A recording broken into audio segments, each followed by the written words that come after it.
My topic for today is athletic groin pain. Am I targeting the victim or the culprit?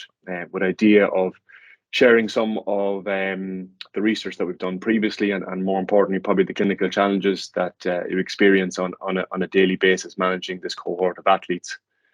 I have no conflicts of interest to disclose in terms of our learning objectives. We'll try and outline some of the difficulties in creating a defined differential diagnosis with this cohort, trying to differentiate between the anatomical diagnosis and the biomechanical diagnosis in terms of our management of these athletes. And in the rehabilitation, what are the various components that we should consider to try and individualize care as best as possible. Paul has given a very detailed overview of my background. I've been here in Aspetar since the spring. Certainly I had high expectations before arriving, and it certainly exceeded all of those expectations and more. So very much delighted to be here as part of the one team and progressing things going forward. My background, as he outlined, is in around physiotherapy and rehabilitation, and the use of biomechanics to influence our outcomes. In the sports surgery clinic, predominantly my research is focused around athletic groin pain and ACL injury. My interest in groin pain comes from my own sporting background in the UK and Ireland. Obviously, we have a lot of field sports, rugby, soccer, Gaelic games, hurling and football, as Paul outlined. So lots of change direction, lots of pivoting and cutting, high training loads. So if you're in the business of managing athletic groin pain, there's certainly plenty of business to go around. And so much of the information I'm going to share now is the work that I've done with my former colleagues in the sports surgery clinic, along with excellent research that has been done elsewhere, including here at Aspetar. Just to overview, I suppose, what are we talking about when we're talking about athletic groin pain? It's generally an umbrella term used to cover a range of chronic overload of the structures at the front of the hip and pelvis. The majority of symptoms are generally gradual in onset, although you can have an acute onset with a chronic resistant presentation afterwards. And there's a number of various structures in that area. So it's quite an umbrella term to cover a number of different diagnoses, but generally focusing more on the chronic presentations than the acute soft tissue tear. And it can be quite a challenging cohort for us all to manage, because a lot of the times the footballers and athletes will continue to play with symptoms, and very often they only present to you when they're no longer able to play through the pain, or when they've had a drop off in performance. So identifying the initial onset can often be difficult. And there can be a real challenge around the clarity of diagnosis for reasons we'll talk about in a second, trying to pinpoint exactly who's the culprit or where is the pain coming from. There's a huge, especially when you're playing change of direction sports or pivoting or cutting sports, it can be very difficult to identify, is there actually pathology there when you use radiology, what's normal, and what is a pathological presentation specific or relating to the symptoms that the athlete's presenting with. And like anything else, if there's difficulty in being specific in the diagnosis, it can be difficult to come up with a clarity around your management strategy, whether that's from a surgical point of view or from a rehabilitation point of view. And through that lack of clarity, then often comes inconsistent outcomes, where some athletes get better, some don't, some get better quickly, some develop a high recurrence. And so the challenge for us is what do we do with these athletes, and how can we get at least greater consistency in our management of them? And so our number one thing always is we're trying to identify the culprit and identify where the pain is coming from. And unfortunately, the anatomy in the area around the front of the hip and groin is not as clean cut. It's often made out in these digital renderings or anatomical pictures, that it's often a confluence of tissue overlapping across the front of the pelvis, the pubic bone and the hip. And so therefore putting your finger onto any of these areas and trying to clinically reproduce by palpation the site of the symptoms can be very difficult to be able to identify a discrete structure and say that this is where the pain is coming from. Similarly, when you have such overlapping tissue and transfer of forces from the trunk to the lower limb, trying to reproduce on a pain provocation test pain in a defined structure without increasing or transferring load to another structure and producing pain there can also be quite difficult, making it very difficult to identify the culprit. Ernest Schilder's is a very nice paper overviewing the anatomy at the front of the groin, especially around the pubic bone, talking about the attachments of the adductors, the pectineus, the rectus abdominis, and the pyramidalis around the pubic bone and adjacent inguinal ligament. And when they talk about the anatomy, how the rectus abdominis attaches into the superior part of the pubic tubercle, how the pyramidalis sits in front of that and has attachments to the anterior pubic ligament, as does the adductor longus in conjunction with its fibrocartilaginous attachment in under the pubic tubercle. And in addition, in their cadaver studies, they showed how the deeper fibers of the rectus abdominis not only attached onto the superior part of the pubic tubercle, but wrapped around in under the anterior pubic ligament to wrap around and attach the lower part of the pubic bone. Again, anatomy has generally evolved to be quite sensible in its approach. So if our abdominals are trying to control that pelvic tilt motion, again, pulling on the top of the pubic bone may not be as effective as wrapping around and pulling in and under. But certainly it makes identifying individual structures here quite challenging. And so if we look at that overlap of tissues here across the front of the pelvis, in my clinical exam, when I'm palpating and I push my finger right here on the pubic bone and say, the athlete says, oh, yeah, that's my pain. That's exactly where my pain is coming from. I mean, do I call that a pubic problem? Or do I call that an abdominal problem? Or do I call that an adductor problem? And if I move 1 centimeter north or 1 centimeter south, is that an entirely different diagnosis and therefore an entirely different management strategy based on what I call it? And so when it comes to trying through clinical palpation to identify who's the culprit or where the pain is coming from, it's often very, very difficult to be discrete and be defined in what we're doing. And so when we try and use radiology to support the process, it doesn't necessarily give us a huge amount of additional clarity sometimes in identifying the culprit. Sonia Brankley has some excellent work looking at MRI findings in soccer players with long-standing adductor groin pain, comparing them to asymptomatic controls. And what you found, or what you reported, was that pain is associated with the more severe presentations that you see on MRI, not necessarily in relation to the adductor, but when you have central septicemia disc protrusion and more severe bone edema is more strongly related to pain. But the majority of abnormal findings as reported on radiology were not associated with symptoms. And there's a high proportion of asymptomatic soccer players with positive MRI findings. So again, this is quite sensible if you're playing a high-speed change direction sports with lots of forces transferring across the front of the pubic bone and pelvis. You're going to have a degree of normal abnormalities, for want of a better phrase, about what's happening in the area. What is also interesting is that there was more positive findings in asymptomatic soccer players than there was in asymptomatic non-soccer or non-football players. So again, by the nature of playing a high demand sport such as football, which involves sprinting, kicking, change direction, you're going to have greater changes on MRI than you are if you don't play those high demand sports. It just doesn't mean that those findings are related to your symptoms, or just because those findings there that you have any symptoms at all. Again, Paul has done an entire PhD around looking at femoroacetabular impingement and what's normal and what's abnormal. And this review paper here shows that when you look at athletic populations who are pain-free, almost 50% of athletic populations will have a CAM lesion compared to 20% of the general population. So how much this is an asymptomatic, how much of our CAM lesion presence is actually just a normal abnormality for football players in relation to the fact that they're playing high demand pivoting sports that load the hip differently than non-athletic populations. Also, when you look at the athletic population and general population, about 70% of the people on this call probably have a hip labral tear, but however are presenting asymptomatically. So again, when we go looking at MRI for support to try and define the culprit, often we can find out that there are a lot of innocent anatomical structures there that we may be blaming for the site of pain. Similarly, when we come to our pain provocation test, my former colleague and now Chief Medical Officer for World Rugby, Aina Falvey, published on 380 consecutive groin pain patients that we had, where we combined clinical findings, patient-reported outcomes, and MRI to try and see could we define in where the anatomical structure or the differential diagnosis was coming from.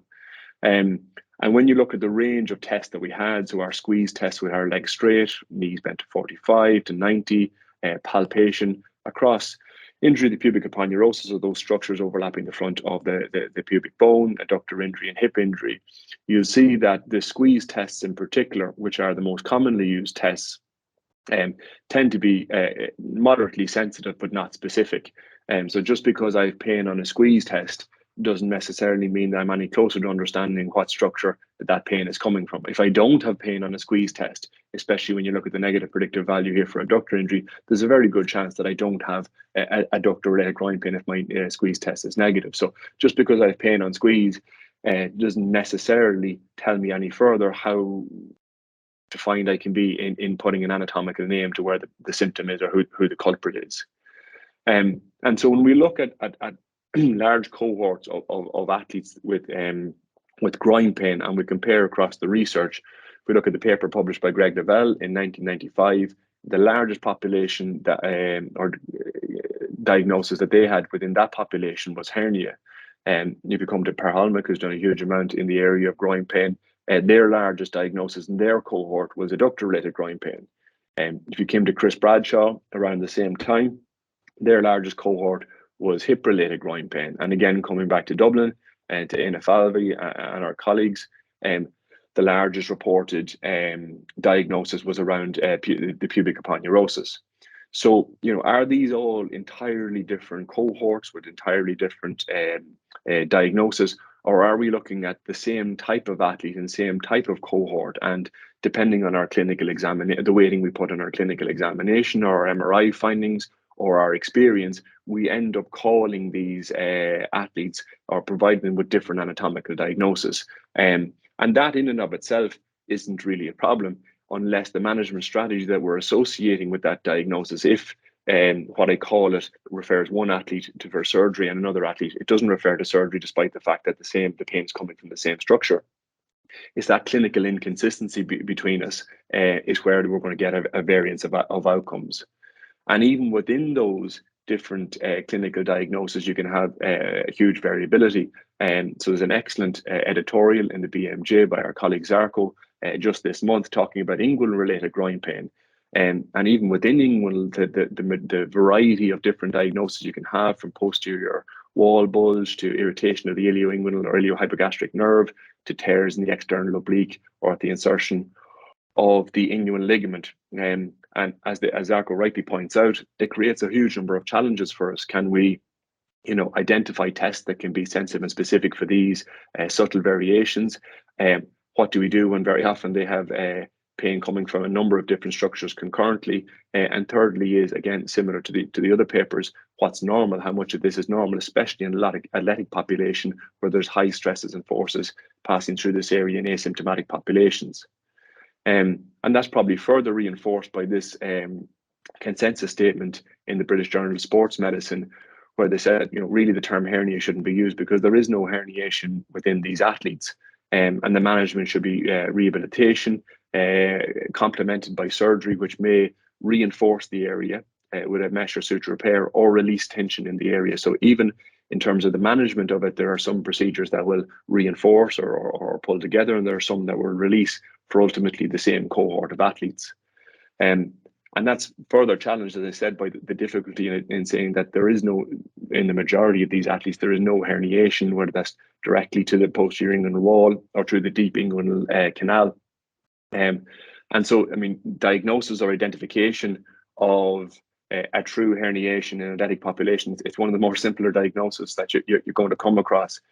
What's quite striking for us in this athlete and in many athletes that you have is he's completely asymptomatic.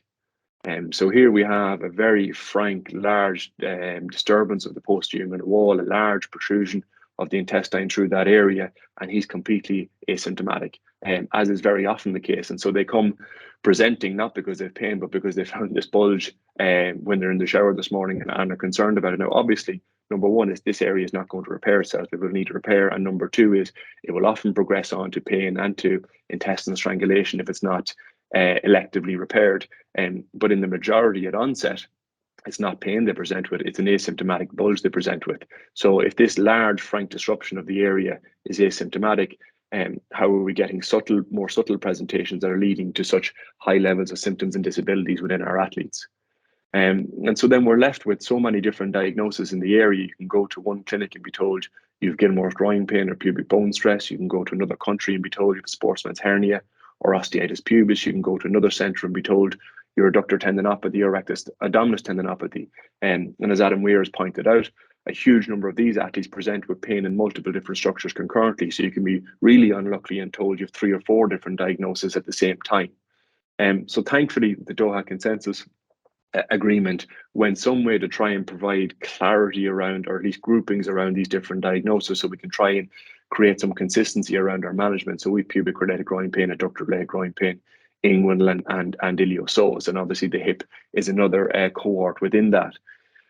The challenge for me involved in the rehabilitation of these athletes is I'm not necessarily any further on in terms of how I'm going to manage my rehabilitation. The 2 challenges are, number one is if they have pain in 2 or 3 different areas, what do I describe as my primary entry and my primary diagnosis, and how does that influence my management? The second thing is, just if I say that you have pubic related groin pain, it doesn't tell me anything about your individual strengths and weaknesses or why you've gone on to develop groin pain. And so therefore, how do I provide you with the best bespoke management strategy to try and get you back to returning to your sport as quickly as possible? So it forced us to step back again and identify, look, are we looking at the culprit, or are we looking at the victim? Are we looking at a specific disruption or damage to an anatomical tissue that needs to be repaired, or from a rehabilitation needs to be loaded back to health? Or are we looking at a regional overload where one or multiple structures can be the victims, can be overloaded, trying to compensate for their inability for other functional deficits in the area, or to try and compensate for excessive load and insufficient recovery? So when we're coming to our diagnosis and trying to identify the culprit, can we identify the site of pain or sites of pain, which is our anatomical diagnosis? And then can we identify our biomechanical diagnosis, which is what are the main factors that are driving pain and overload in that area, and how are we going to rehabilitate them? So our decision-making process isn't necessarily influenced too much by what exactly we say the pain is coming from, but more so, is this person going to go for surgery or some other intervention, or are they going to go from rehabilitation? And then when they go from rehabilitation, I almost need to start from scratch and say, right, I'm going to examine you now, not so much to identify where your pain is coming from, but then to identify why you've become symptomatic in the area, and how can I influence your rehabilitation accordingly. And so the question then becomes, does my anatomical diagnosis, or where I say the pain is coming from, matter in my rehabilitation of these athletes? And I would argue that no, it doesn't. But I'd always put an asterisk there to protect myself and say, well, maybe sometimes it does. So of course the diagnosis matters. It matters in deciding, are you going for surgery or some other intervention or not? In some conservatively managed injuries, like let's say a stress fracture of the neck and femur, of course the diagnosis matters. That bone needs to be allowed to heal. But when it comes to deciding what exercise intervention I need to provide this athlete to restore their function and get them back to play as quickly as possible, where I say the pain comes from, whether I'm right or whether I'm wrong, for all the difficulties that we've talked about earlier on, doesn't necessarily influence what I need to do from a rehabilitation point of view. Because when it comes to athletic groin pain, or for that matter, any other chronic overload injury, there's always a number of culprits. The first is the playing and training load. There's a reason we call it athletic groin pain, and we don't call it Netflix groin pain. You don't get symptoms in the area by sitting down and watching television. You get them predominantly by playing high-speed multi-directional sports. So the load and the amount, the frequency, the intensity, and the lack of recovery between them can lead to overload in the area. And we've talked about tissue capacity. So the stronger that my musculotendinous structures are, the better they can tolerate that load. But also the way that I move influences how load is distributed throughout the kinetic chain. ACL is a perfect example. I pivot and my knee goes in a certain direction, and acutely that load may be excessive relative to what my ACL can tolerate, and I rupture my ACL. In the more chronic presentations like athletic groin pain, I have certain biomechanics or pathomechanics that, when complemented with tissue capacity and excessive training load, can lead me to become chronically symptomatic in the area.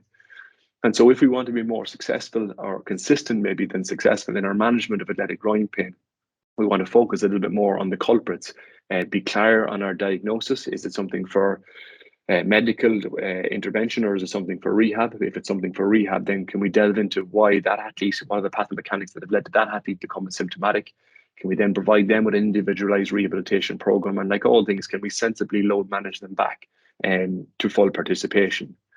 And so if we're trying to identify, what movements are causing the problem with this or these athletes, again, if we listen to the athlete, they normally tell us what the problem is.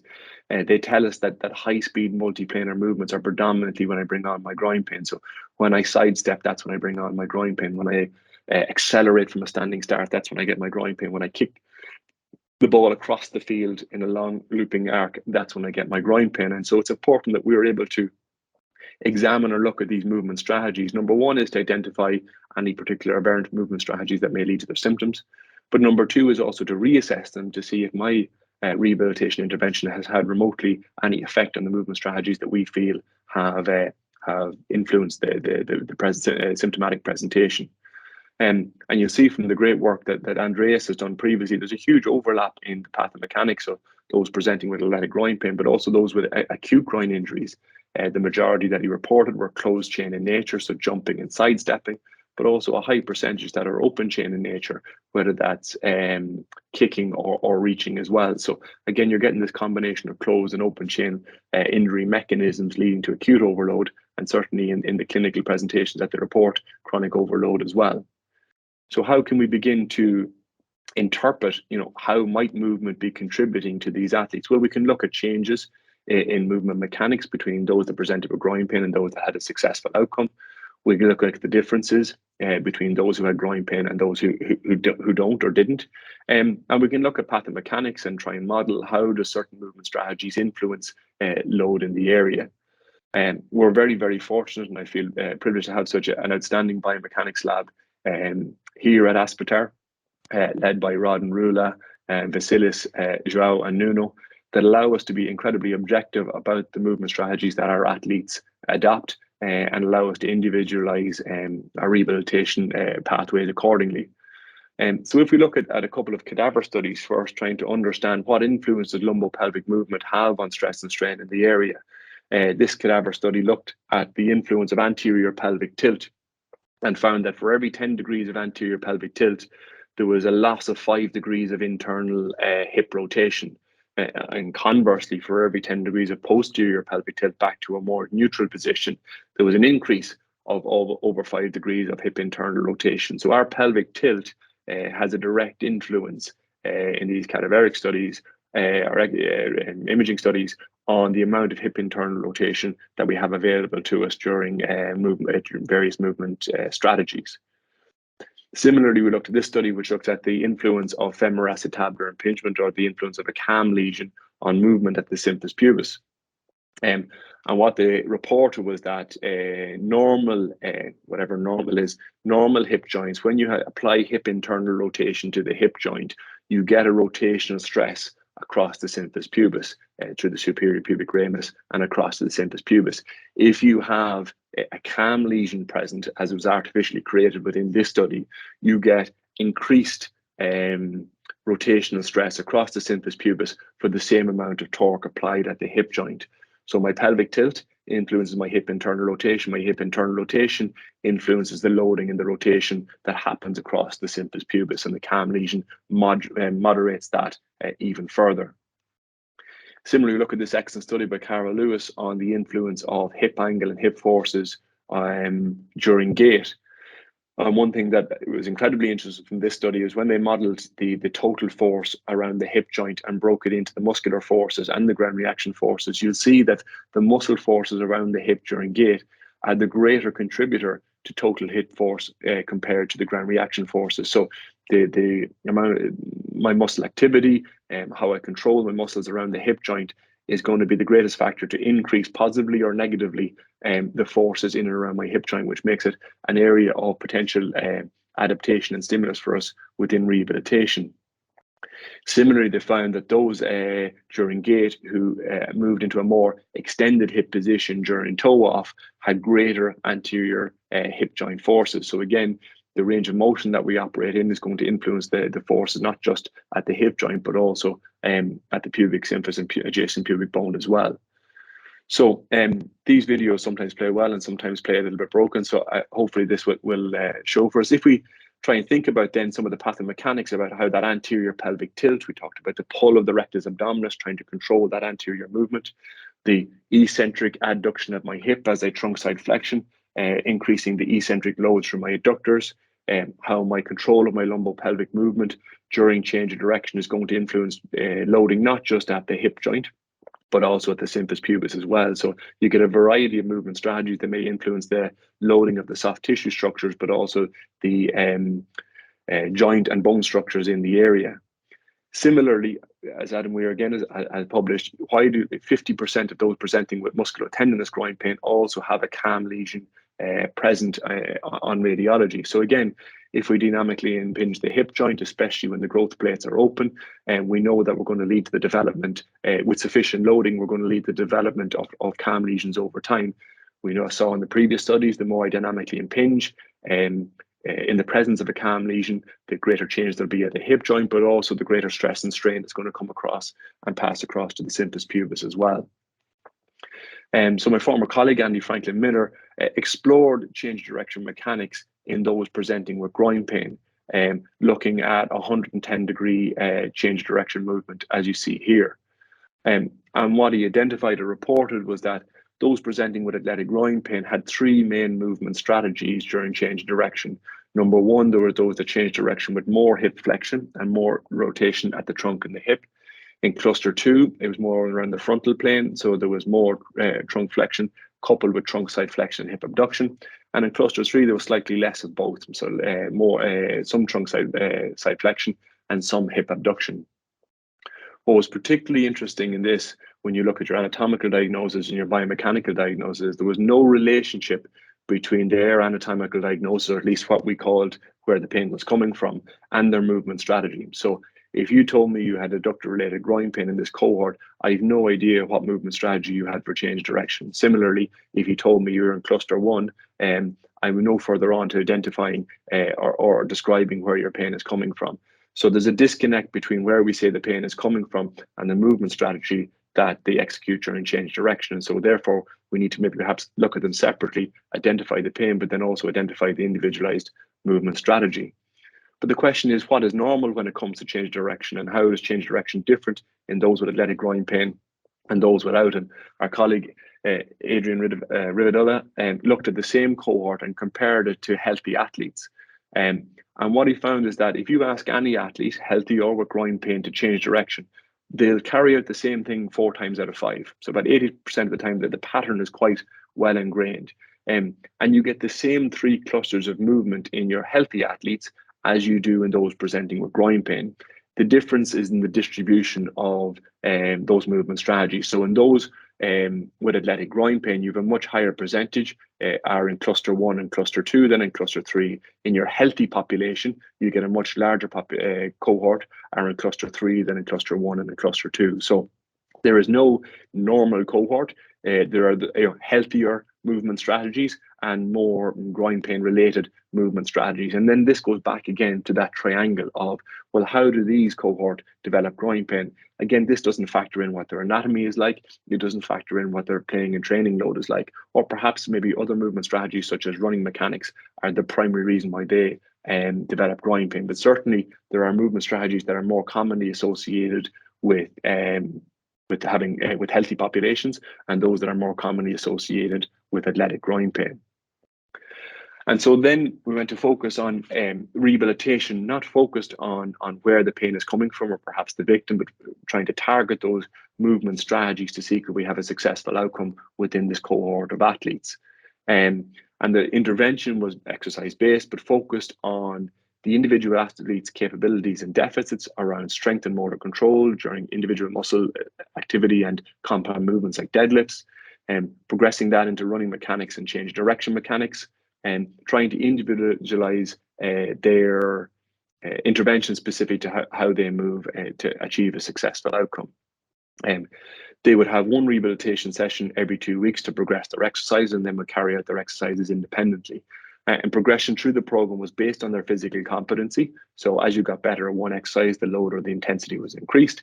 But it was also progressed according to how your symptoms were responding. So when you had a pain-free squeeze, you began your running mechanics test. When you had a pain-free squeeze with your legs straight, you began your change direction tests or drills and were then discharged. So progression according to symptom response and according to individual exercise capabilities.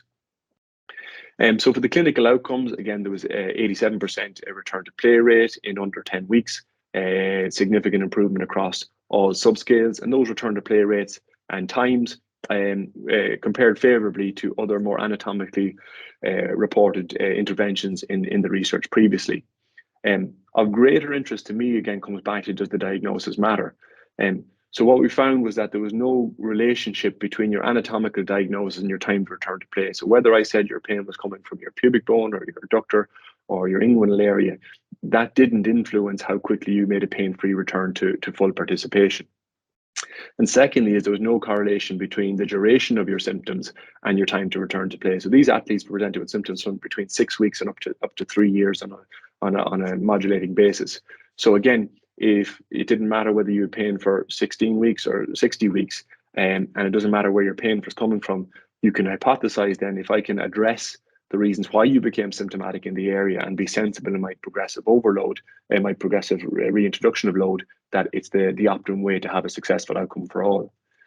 Again, when we look at what were the biomechanical changes, those that had a successful pain-free return to play had less hip abduction and less trunk side flexion during change of direction.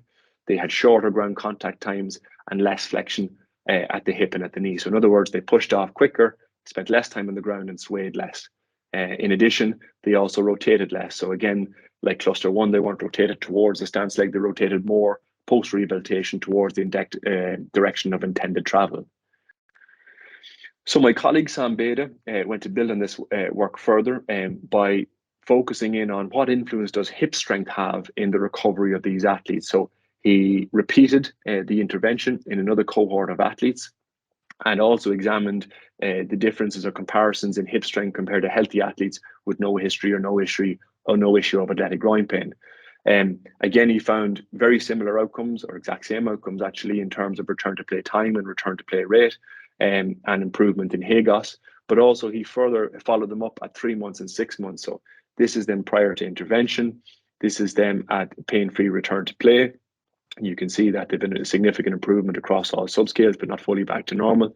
And you can see physical activity, which is have you gone back to sport or not, only improves once you do go back to sport. But once they were back at 3 months, those improvements in HAGOS were maintained not just at 3 months and at 6 months post return to play. So these athletes are improving and maintaining that improvement post return to play. What he also found is when he examined isometric hip strength was that, as on average, those with athletic groin pain were weaker in every direction: flexion, extension, abduction, adduction, and external rotation, compared to those who had no athletic groin pain. The only place there was no difference, interestingly, was hip internal rotation.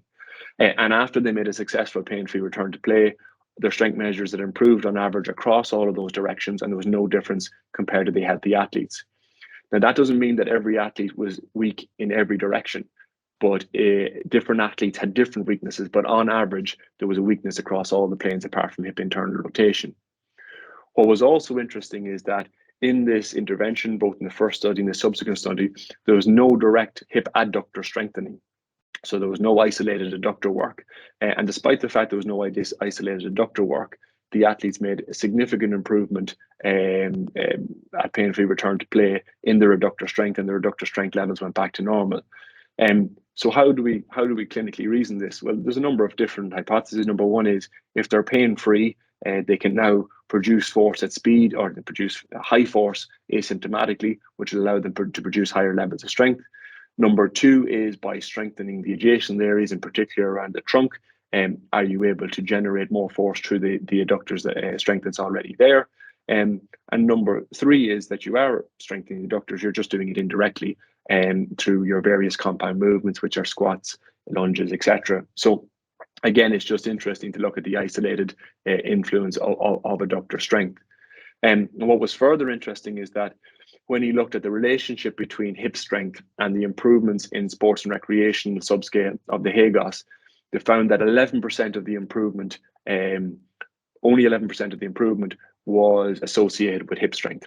Actually, those two muscle directions that it was associated was hip abduction and external rotation.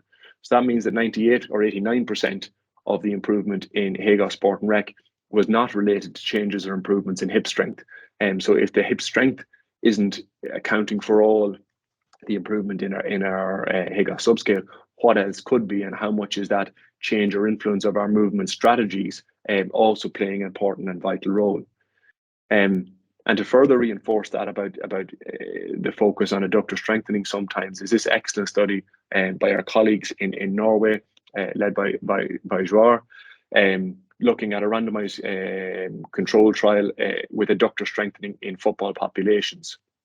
And players were categorized into having any groin pain or having substantial groin problem if they reported moderate or severe reductions in training load or football performance, or a complete inability to participate. So certainly those that have long-standing symptoms or have to stop completely, which are potentially the ones that we would see in more chronic or severe presentations that we're talking about.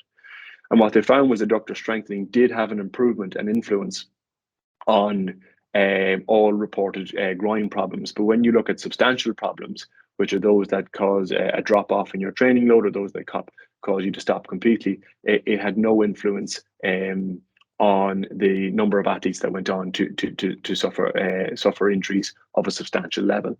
So again, that's not that adductor strengthening is or isn't important. The focus is that you assess your athlete individually and you give them their individual needs as you return. And so if strength alone isn't the component, what else might influence the outcomes afterwards? So this was a paper by one of my former colleagues, Shane Gore, looking at stiffness measures in relation to athletic groin pain. So he had them doing a hurdle hop where they hop immediately across a hurdle and back again, and looked at stiffness throughout the kinetic chain, comparing it to healthy athletes, but also comparing to those who had made a successful return after rehabilitation. And what you'll see in this video here is after rehabilitation, all the athletes that had made a successful outcome had improved hip abduction stiffness, or less pelvic drop during mid-stand. So pelvic drop was increased in those that had groin pain compared to those that didn't, but after rehabilitation, it had resolved completely. What hadn't changed was the difference in ankle stiffness that was present or different compared to your healthy populations in those with athletic groin pain. And not only was it different, but it stayed different after rehabilitation. And it comes back to what myself and Rod talk about regularly, is the importance of the specificity of training. So we spent a lot of time focusing on the hip, focusing on that pelvic drop during rehabilitation, but we didn't spend a lot of time focusing on the ankle stiffness. And that's something that's probably evolved in my practice over the recent period as a result of this research. And similarly, when we look at kicking mechanics, what is it about kicking mechanics that's different in those who had a history of groin pain and those that didn't?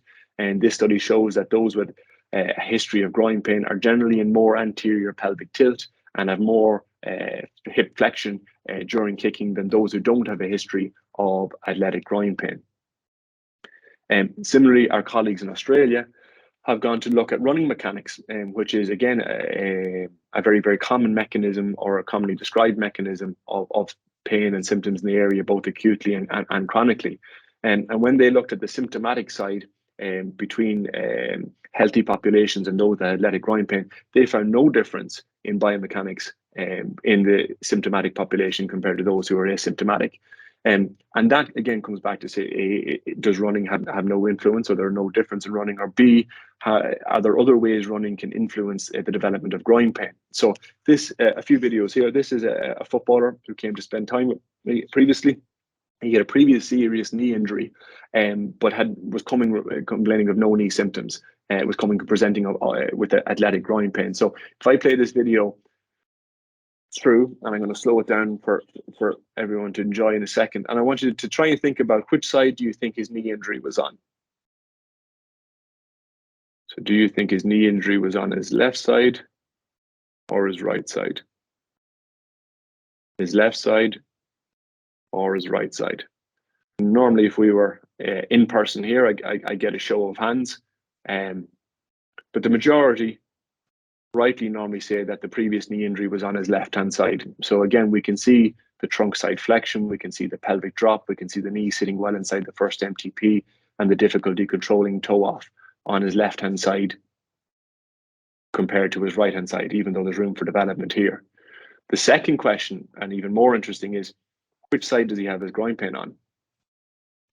So which side do you think he has his groin pain on? Do you think it's on his left side, or do you think it's on his right side? And so in many ways, it can be a bit of a trick question. He could have bilateral groin pain. In this presentation, he had his groin pain on his left side. So every time he went to push off and accelerate off that left-hand side, whenever he went to sidestep off that left-hand side, he would develop pain in and under around his adductor magnus and around his adductor longus attachments. But equally, I would see a large number of athletes who present with groin pain on the swing leg. So again, you see these deficiencies in control and drive off the left-hand side, and we end up compensating through our swing leg to try and generate that force, whether that's during sprinting or whether that's during kicking. And you would see that's quite difficult to identify when you're looking at sled runs or normal running interventions. As we watch this athlete running through again, which side do you think he is poor at pushing off?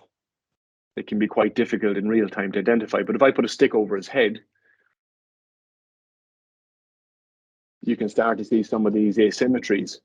So that as he drives off that left-hand side, we can see the lack of coordination pushing off his left, and how his trunk compensates by rotating to the contralateral side. So is that going to lead to issues on the stance leg, or is it going to lead to issues on the contralateral side as my abdominals, hip flexor, iliopsoas, adductors have to work harder in order to bring that swing leg through? Similarly, if we look at anterior pelvic tilt, again, anterior pelvic tilt won't cause groin pain, but this would be quite a common running pattern for a footballer. We can see the anterior tilt when his arm is not in the way at mid-stance, and how that anterior tilt is magnified through toe off. So what influence is that having on the swing leg and the ability to recruit my hip flexors against my abdominal musculature, but also what influence is it having on the stresses and strains and forces passing across the front of the hip joint? So to begin to summarize the successful management, can we be clear, or can we recognize the difficulties in trying to be specific in identifying the victim or where the pain is coming from? But can we have a consistency in who we refer for surgery and who we refer for rehab? And then when we come to rehab, can I not ignore, but can I restart my examination of that athlete with a focus on the pathomechanics and why they as an individual have developed groin pain, so that I can strategize their management based on how they move, not based on where their pain is coming from, while acknowledging obviously that I need to have a progressive overload as I come through all these various strategies. So again, what do I need to consider from a rehabilitation point of view? When I'm focusing on motor control, if I load any movement enough, it'll have a strength adaptation, but also there's a huge influence on my coordination throughout the kinetic chain. When you look at isolated movements or muscle exercises, let's say talk about core stability or abdominal strengthening, how I execute that movement will greatly influence whether I overload my rectus abdominis, which is already symptomatic, or whether I spread that load through the obliques and transversus. So you take an example like a plank exercise, and you commonly hear athletes tell you that my core exercise brings on my groin pain. So how much of that is because it's the right or wrong exercise, or how much of it is because the way I'm executing the exercise in anterior tilt is reinforcing that overload through my rectus abdominis and not necessarily addressing the deficit that I might be presenting with functionally in my obliques. Again, the vast majority of our athletes have unilateral groin pain and often present with unilateral deficits in relation to the abdominals. So is my exercise selection and progression targeting those muscle groups accordingly? Similarly, we focus a lot on our lumbopelvic control through our lower body movements, how we squat, how we deadlift, how we lunge, but then we go an overhead press or bench press in a huge degree of anterior pelvic tilt. So when we're talking about core stability exercise and movement, the best trunk exercises are those incorporated in compound movements, whether they're upper body compound movements or lower body compound movements. And while I need that motor control and I need to develop the strength capacity, our athletes are going back to environments where they need to produce force at speed. And not only do they need to produce force at speed, but they need to be able to produce force specific to the movements that they're describing as their symptomatic presentations. So not only do I want Dustin here to produce force at speed, but I want him to produce it in a coordinated fashion, and particularly controlling that toe off, as we saw in the previous athlete during their acceleration maneuver. Similarly, when we look at the sidestep maneuver, we can use a sled to develop strength, we can use it to develop explosiveness, but if we watch his trunk, we can also look at his motor strategy, how he's beginning to rotate to compensate as we progress through. And then taking these fundamental patterns of strength and motor control and starting to express them in more sport-specific or pain-provoking movement strategies. So again, we talked about that pelvic drop. during mid-stance running, talk about controlling that anterior pelvic tilt, rather than telling Dustin what to do. You provide him with a drill whereby if he doesn't lock his hip, if he doesn't maintain that pelvic position, he falls over. And so running is a movement skill. You give him a task, he will adapt and change not only the stance leg, but also that swing leg recovery over time. Similarly, we can focus on his toe off control. So not only can I control toe off at the ankle, but am I able to control that lumbo-pelvic? If I don't control it, I'm going to slap forward. I'm going to end up spraying water more or less all over the gym. So you're not telling him what to do. You're providing him a task where he has to individualize, adapt his strategy. Again, coming back to change direction, we talked about various clusters that were more associated with groin pain and more associated with healthy movement strategies. Can I provide exercises that are focusing on short ground contact times with a water bag or a dowel overhead? Can I challenge the trunk to not spill into those positions? And can I increase the intensity of those exercises accordingly to give our athlete the best building blocks? Or am I just doing strengthening and then assuming that these movement strategies will change when they go back onto the field of play? And as I said, it's one thing to focus on rehab, but these are overload injuries. We need to be very sensible about how we progressively overload and acknowledge that athletes can often be going back to very, very different sports, even though all these athletes are playing with the same shaped ball. The amount of running that a quarterback has to tolerate versus a fly half in rugby union versus an AFL footballer is tremendously different. And so the volume of running here is very different than even within football and soccer. The volume of running from my goalkeeper versus my fullback, centre backs versus my wing backs can be very different. And so there's an individualized component to that. So to summarize, who is the culprit? The reality is there's lots of culprits, but there's also lots of victims, and our management of this can be enhanced by identifying. It can be very difficult to identify exactly where the pain is coming from, A, because there's often multiple pain sources, but also B, identifying it discreetly can be a challenge. But actually that doesn't necessarily really matter. It matters more, are we consistent in who we send for rehabilitation and who we send for other interventions? And when we do go to rehabilitation, we almost start from scratch and say, right, you as an individual, pathomechanically, how are you moving?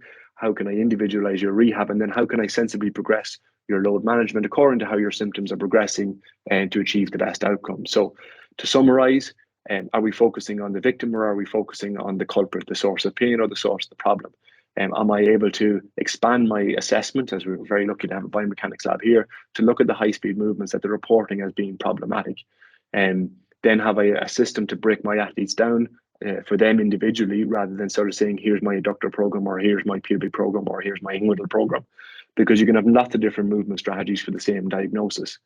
And therefore, perhaps the speed of our rehabilitation, not just for groin, but in general, is dictated not by how much effort we put in or how much time has gone, but how efficient we are at identifying specific deficits and targeting them. Thank you very much.